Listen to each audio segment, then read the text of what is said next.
Hi, I'm Noel, I'm a psychotherapist. Welcome to my YouTube channel. Do subscribe while you're here. If you're watching this on my website, enter your details into the blue link above and I'll ping these over to you on a regular basis with no effort on your part. Today a short video to encourage what I call help-seeking behaviour. Strength comes from asking for help.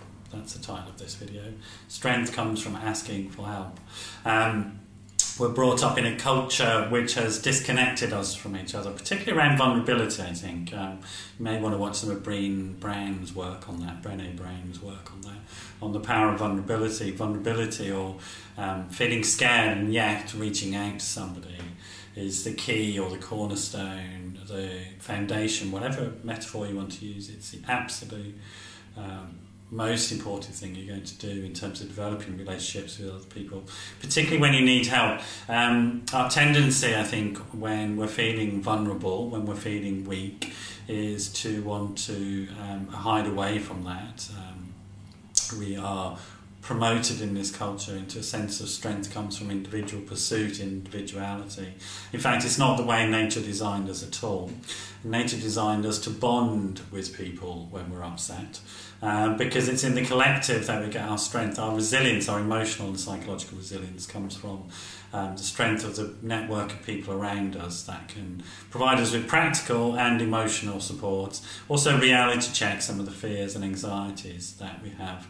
If you don't connect with other people, the chances are that you're going to make whatever issue you've got chronic. So you move it from an acute phase where it's very painful to a chronic phase where it becomes very complicated and enmeshed in the whole of your life. So if you're depressed, for example, and you isolate, if you get help early on because you've got a strong network of people that encourage you to reach out, the chances of you having a recurrence of the depression if you treat it very early is minimal, to be honest. If you don't treat it early, if you allow it to become more complex and chronic, the chances of sort of quick treatment is reduced, but also the chances of recurrence of the depression is increased. Same with anxiety, same with any other mental health problem. The other issue is that when you have issues such as work stresses and strains, etc., people will tend to turn to things like drink and drug. They'll self-medicate rather than asking for help. The self-medication that people tend to choose, especially alcohol and drugs, come with their own problems and may start issues that never really were apparent before in your life, may trigger other problems in your life, and contribute to relationship problems, and bring a whole raft of issues themselves that never existed before.